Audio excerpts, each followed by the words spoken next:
Peter, a young boy, could never live in the moment. When he was in school, he dreamed of being outside playing. When he was outside playing, he dreamed of his summer vacation. Peter constantly daydreamed, never taking the time to savor the special moments that filled his days. One morning, Peter was out walking in a forest near his home. Feeling tired, he decided to rest on a patch of grass and eventually dozed off. After only a few minutes of deep sleep, he heard someone calling his name. "Peter! Peter!" cried the shrill voice from above. As he slowly opened his eyes, he was startled to see a striking woman standing above him. She must have been over 100 years old, and her snow-white hair dangled well below her shoulders like a matted blanket of wool. In this woman's wrinkled hand was a magical little ball with a hole in the center, and out of the hole dangled a long golden thread. "Peter," she said, "this is the thread of your life.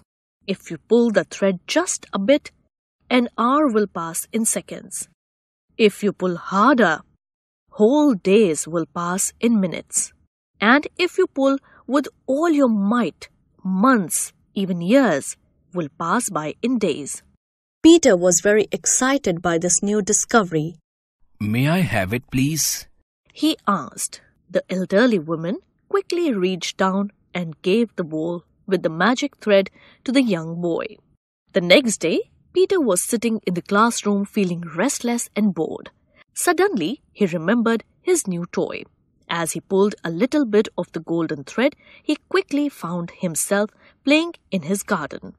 Realizing the power of the magic thread, Peter soon grew tired of being a schoolboy and longed to be a teenager, with all the excitement that phase of life would bring. So again he held the ball and pulled hard on the golden thread. Suddenly he was a teenager with a very pretty girlfriend named Elise. But Peter still wasn't content. He had never learned to enjoy the moment and to explore the simple wonders of every stage of his life. Instead, he dreamed of being an adult. So once again, he pulled hard on the thread and many years flew by in an instant. Now, he found that he was transformed into a middle-aged adult. Elise was now his wife, and Peter was surrounded by a house full of kids.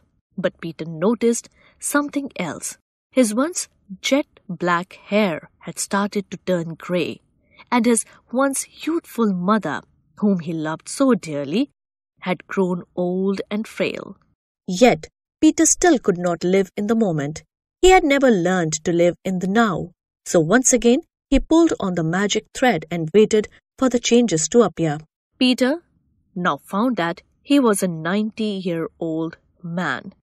His thick dark hair had turned white as snow, and his beautiful young wife, Elise, had also grown old and had passed away a few years earlier.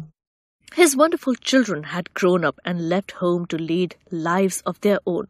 For the first time in his life, Peter realized that he had not taken the time to embrace the wonders of living. He had never gone fishing with his kids or taken a moonlight stroll with Elise. He had never planted a garden or read those wonderful books his mother had loved to read. Instead, he had hurried through life, never resting to see all that was good along the way.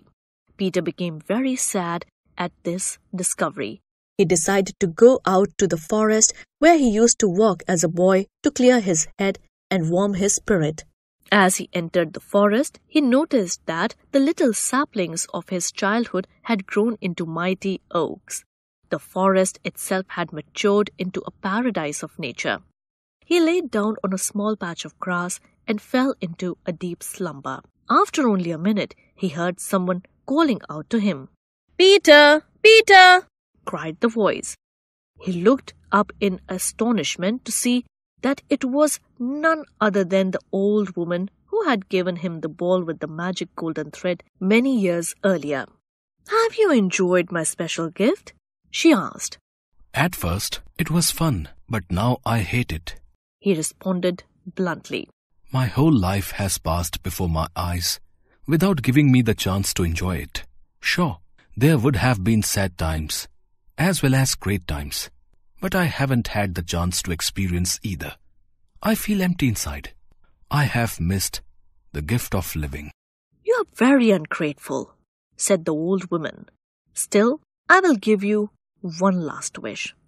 I would like to go back to being a schoolboy and live my life over again.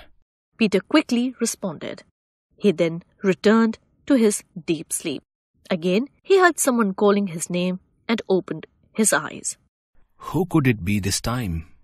He wondered. When he opened his eyes, he was delighted to see his mother standing over his bedside. She looked young, healthy, and radiant. Peter realized that the strange woman from the forest had indeed granted his wish and he had returned to his former life.